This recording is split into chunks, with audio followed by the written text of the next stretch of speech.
$1.87. That was all. And 60 cents of it was in pennies. Pennies saved 1 and 2 at a time. By bulldozing the grocer and the vegetable man. And the butcher until one's cheeks burned. With the silent imputation of parsimony that such close dealing implied. 3 times Della counted it. $1.87. And the next day would be Christmas. There was clearly nothing left to do but flop down on the shabby little couch and howl. So Della did it. Which instigates the moral reflection that life is made up of sobs, sniffles, and smiles, with sniffles predominating, while the mistress of the home is gradually subsiding from the first stage to the second. Take a look at the home. A furnished flat at $8 per week. It did not exactly beggar description, but it certainly had that word. On the lookout for the mendicancy squad. In the vestibule below was a letter box, into which no letter would go, and an electric button, from which no mortal finger could coax a ring. Also appertaining thereunto was a card, bearing the name, Mr. James Dillingham Young. The Dillingham had been flung to the breeze during a former period of prosperity, when its possessor was being paid $30 per week. Now, when the income was shrunk to $20, the letters of Dillingham looked blurred, as though they were thinking seriously of contracting to a modest and unassuming D. But whenever Mr. James Dillingham Young came home and reached his flat above, he was called Jim, and greatly hugged by Mrs. James Dillingham Young, already introduced to you as Della. Which is all very good. Della finished her cry, and attended to her cheeks with the powder rag. She stood by the window, and looked out dully at a grey cat walking a grey fence, in a grey backyard. Tomorrow would be Christmas Day, and she had only $1.87, with which to buy Jim a present. She had been saving every penny she could for months. With this result, $20 a week doesn't go far.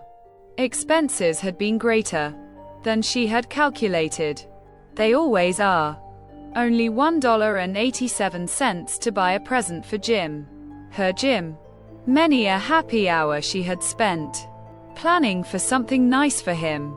Something fine and rare and sterling. Something just a little bit near to being worthy of the honor of being owned by Jim.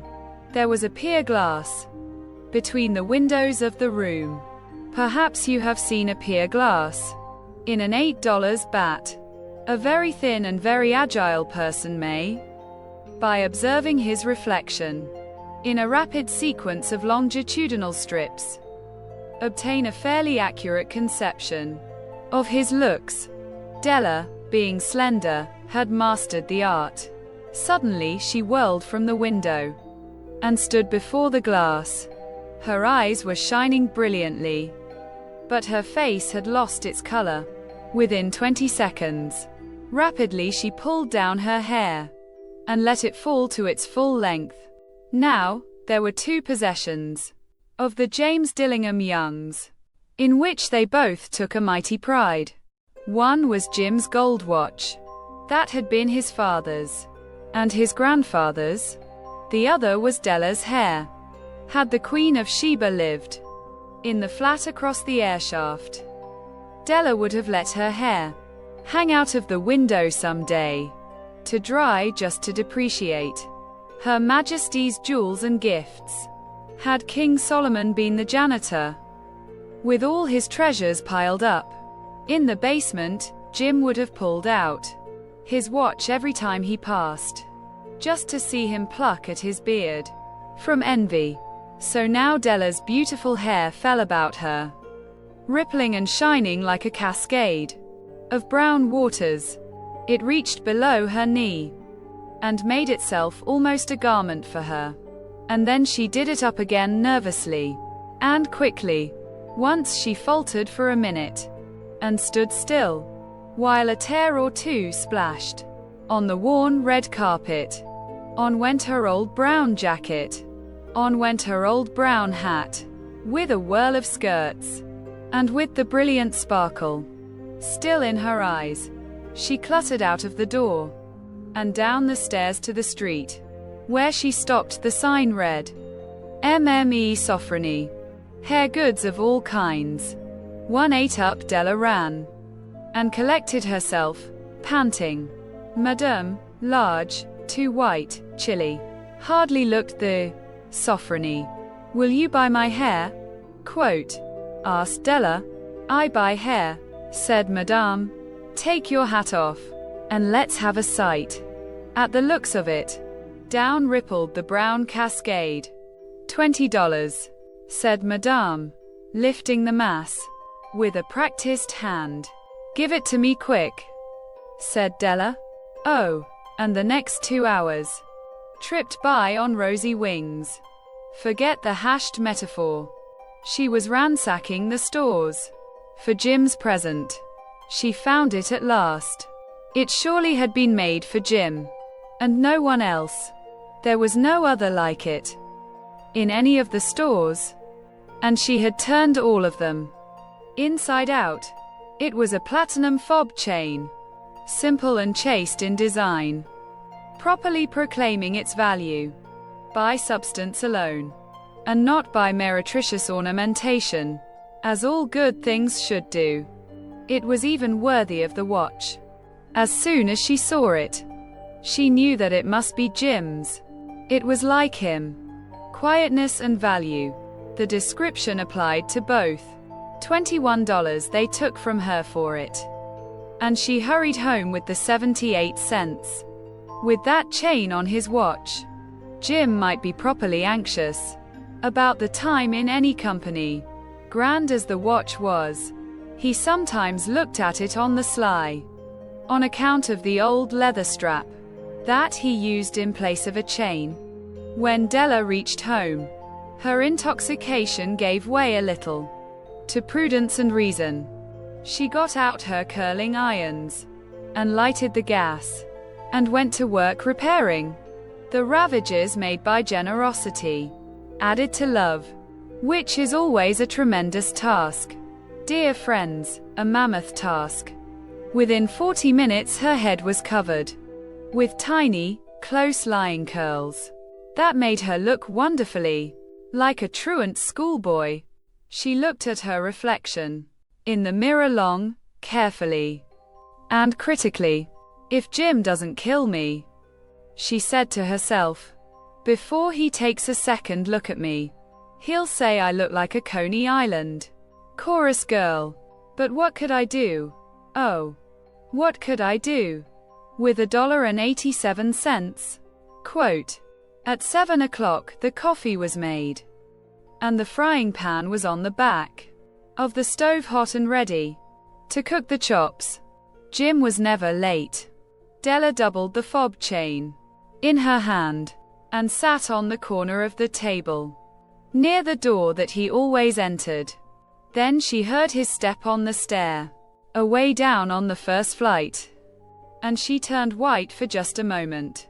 She had a habit of saying little silent prayers about the simplest everyday things, and now she whispered, please, God, make him think I am still pretty. The door opened and Jim stepped in and closed it. He looked thin and very serious. Poor fellow, he was only 22, and to be burdened with a family, he needed a new overcoat, and he was without gloves. Jim stepped inside the door, as immovable as a setter at the scent of quail. His eyes were fixed upon Della, and there was an expression in them that she could not read, and it terrified her. It was not anger, nor surprise, nor disapproval, nor horror, nor any of the sentiments that she had been prepared for. He simply stared at her fixedly, with that peculiar expression on his face. Della wriggled off the table and went for him. Jim, darling, she cried. Don't look at me that way. I had my hair cut off and sold it. Because I couldn't have lived through Christmas without giving you a present. It'll grow out again. You won't mind, will you? I just had to do it. My hair grows awfully fast. Say, Merry Christmas. Single quote. Jim, and let's be happy. You don't know what a beautiful, nice gift I've got for you. You've cut off your hair? Quote. Asked Jim, laboriously, as if he had not arrived at that patent fact yet. Even after the hardest mental labor. Cut it off and sold it, said Della. Don't you like me just as well, anyhow?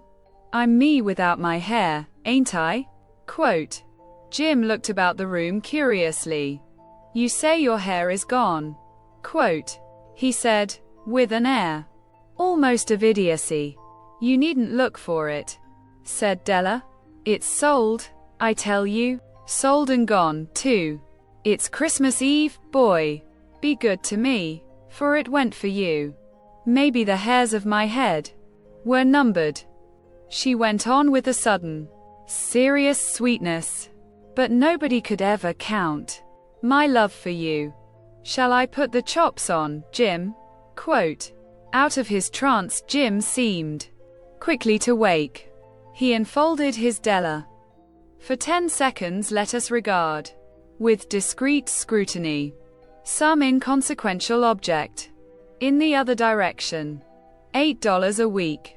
Or $1 million a year. What is the difference? A mathematician or a wit would give you the wrong answer. The Magi brought valuable gifts, but that was not among them. This dark assertion will be illuminated later on. Jim drew a package from his overcoat pocket and threw it upon the table. Don't make any mistake, Dell, he said, about me.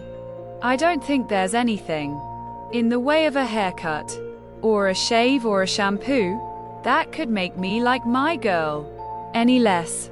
But if you'll unwrap that package, you may see why you had me going a while at first. White fingers and nimble tore at the string and paper, and then an ecstatic scream of joy. And then, alas, a quick feminine change to hysterical tears and wails, necessitating the immediate employment of all the comforting powers of the lord of the flat. For there lay the combs, the set of combs, side and back, that Della had worshipped for long, in a Broadway window. Beautiful combs, pure tortoise shell, with jeweled rims, just the shade to wear in the beautiful vanished hair. They were expensive combs, she knew, and her heart had simply craved and yearned over them, without the least hope of possession. And now, they were hers. But the tresses that should have adorned the coveted adornments were gone. But she hugged them to her bosom, and at length she was able to look up with dim eyes and a smile and say, My hair grows so fast, Jim. Quote.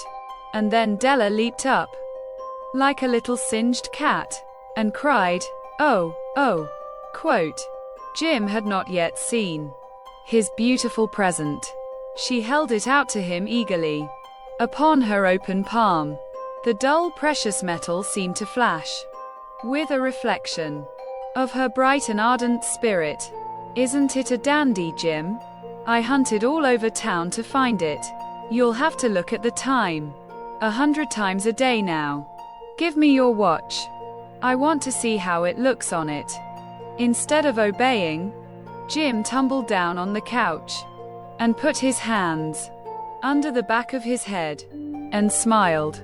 Dell, said he, let's put our Christmas presents away and keep them a while. They're too nice to use just at present. I sold the watch to get the money to buy your combs. And now suppose you put the chops on. The Magi, as you know, were wise men, wonderfully wise men, who brought gifts to the babe in the manger. They invented the art of giving Christmas presents. Being wise, their gifts were no doubt wise ones, possibly bearing the privilege of exchange in case of duplication.